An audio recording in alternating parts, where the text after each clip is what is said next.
16,000 volunteers are lining up to be infected with COVID-19. That's right, you heard that right. Their goal is to speed up development of a vaccine. With us tonight is Professor Nir Eyal. He is director of Rutgers University's Center for Population-Level Bioethics, and Gavriel Kleinwaks. She volunteered for that trial. It's great to have both of you with us tonight. Nir, I begin with you. Tell us about what you hope to do and why. Thank you for having us. Challenge trials are trials where volunteers are exposed to the virus, and then we know very quickly whether the vaccine some of them got works better than the placebo that others got. It works much faster than standard efficacy trials, and we think that in this case, I'm a professor of ethics, there is a strong ethical case for conducting these trials, not only because of the obvious utility of getting to a vaccine faster, but also because participation, which initially when you think about it, it sounds so dangerous, it's actually much less risky than you think. It's as risky or less risky than kidney donation that nobody would oppose, because when done with informed consent for a good cause, we don't meddle in people's decisions to do it. Gavriel, I know our viewers who are watching this segment right now are wondering what you must be thinking. Why would you want to do this? I felt that I had a responsibility. I was very convinced by estimates I saw that even developing a vaccine one day sooner would save thousands of lives. So I thought that this was probably the most important thing I could do at this point in time, maybe the most important thing I will ever do in my lifetime. Aren't you afraid? Well, of course I am. But I think that it's not, I never want to downplay how dangerous the virus is, but I think that, first of all, volunteering for this trial is more important than my fear. And secondly, I think that the risk to any person of just contracting the virus by walking around outside and catching it randomly in a totally uncontrolled environment is actually in some ways a greater risk than being exposed to the virus in a controlled environment under very close medical observation with like true medical quarantine imposed on the volunteers. So I think that there are a lot of risks that are worse for people everywhere than being one of the trial volunteers. But I really do want to emphasize that it's also important for me to overcome that fear. Yeah, Nir, you're not a medical doctor, correct? Correct. So how do you discount the potential risks of a virus that is novel, so many things about it are unknown, and so many age groups, and even some that weren't thought to be at risk at the beginning, seemingly are now? It's a great question. Epidemiologists are looking at the numbers that we have so far, and they give us, there are these tables that everybody, so WHO last week came out kind of endorsing challenge trials. There are two other papers recently after we published ours that came to the same conclusion. And everybody is citing a recent table from the group at Imperial College London that checked how many deaths are there in every age group from COVID-19. So if you have COVID-19, if you get infected, what happens to you? And the bottom line is we don't know the mechanisms. We don't know why it happened. We don't know which individuals exactly will be affected. But in the only age group that people are thinking of recruiting, the death rate is about 1 in 3,000, which happens to be the exact death rate from live kidney donation that nobody would oppose. But the difference is everybody is thinking of recruiting only people without comorbidities, healthy people in these age groups, in whom the death rate should be lower than that. And as Gavriel mentioned, there are some indirect benefits from participation. I wouldn't play them up too much, certainly not the informed consent process. I would mainly try to inform the volunteers of how dangerous this really is. They could die. Nobody will deny that. As I would in a kidney donation process, I would give a very, very somber picture of what this is about and let the person make their decision on their own. Do the volunteers get paid? Nobody determined that yet. We don't have a protocol in place. It could go in different ways.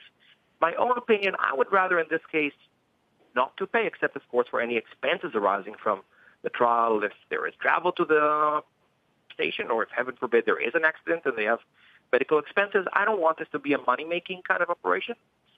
Not so much because there is some fundamental ethical problem in my view, but because I want to make sure that there is full public trust in this, that this trial is done in the cleanest, purest possible way, with multiple levels of review, with very, very rigorous processes to ensure that people comprehend the risks, internalize them, they know what they're getting into, just because so much is at stake.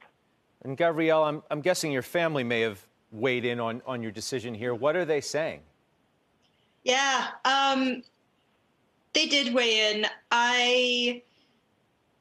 My parents expressed their concerns to me. They of course are worried for my safety, but they're also very proud of me, and they made sure to emphasize that. And it is because these are the values that I was raised with, to be to care about the welfare of others, and to be empathetic, and to be willing to put myself out there for other people. The value that saving a human life is the most important thing you can do. So I think in a lot of ways, this is actually the result of my upbringing. And so my parents very, very well understand those values that are inspiring me to participate in the trial, even though they are, of course, concerned, as parents will be. Nir, quickly, does the university support what you're doing, and has the medical school at the university weighed in on these efforts at all?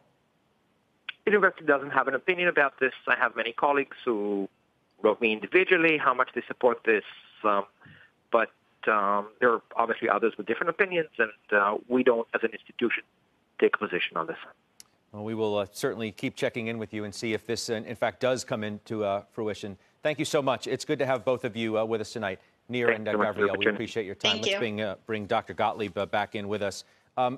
Dr. Gottlieb, I'm not sure how our viewers would accept something like this. How should we think about these human challenge trials? Well, the first thing you should know is there's a very, very vigorous debate going on inside the government right now about the utility of doing these challenge studies, including among senior health officials. So this is something that's being vigorously discussed right now. There's a lot of practical limitations on your ability to do this. First of all, you'd have to conduct them in a BSL-3 lab.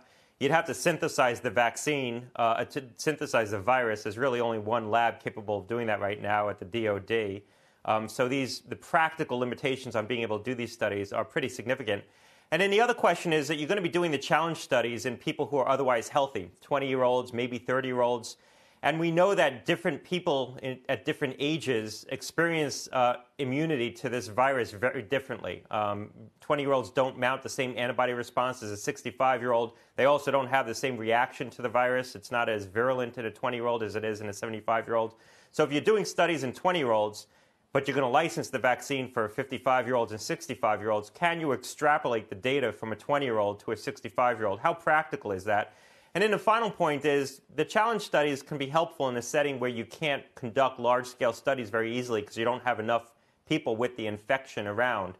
I think we're going to have plenty of people around in the fall who unfortunately are infected with this virus, that we're going to be able to conduct very large-scale studies in cities that are experiencing outbreaks. So I don't think there's going to be any shortage of the ability to enroll people in the setting of an outbreak where you can get a pretty quick answer on whether the vaccine's working or not. For this to even happen in the first place, the FDA would have to approve it, at least have a say. If you were still sitting in the chair, would you approve it?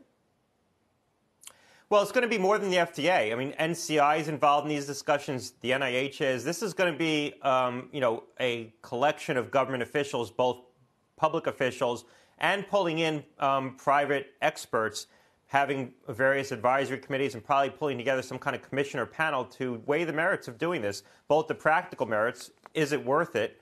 Are you going to get a faster answer? Are you going to learn enough doing it? As well as the risks. Now that you have a drug available, remdesivir, that could potentially rescue people who have a bad outcome, that mitigates the risk to an extent. But I think the bottom line question is, how much are you going to learn from doing a challenge study that you wouldn't otherwise learn from conducting a proper study in a population? And in the setting of an outbreak in the fall, the answer might be that you won't learn a whole lot. That said, they may do challenge studies, smaller studies as an adjunct to large studies to answer certain kinds of specific questions. But this is being vigorously debated. Personally, I have concerns about doing it, deliberately exposing people to a deadly pathogen where there could be an adverse outcome when you otherwise don't have to do it. But we've done these things before. We do them for things that are less virulent, like flu. We do it all the time in situations like flu. But, coronavirus is a more deadly pathogen, and even a 20-year-old can experience a bad outcome. Sounds like the former FDA chief would say no. That's what I hear tonight. I'm reluctant. I'm skeptical. Okay. Dr. Gottlieb, I appreciate your time. We'll talk to you again soon.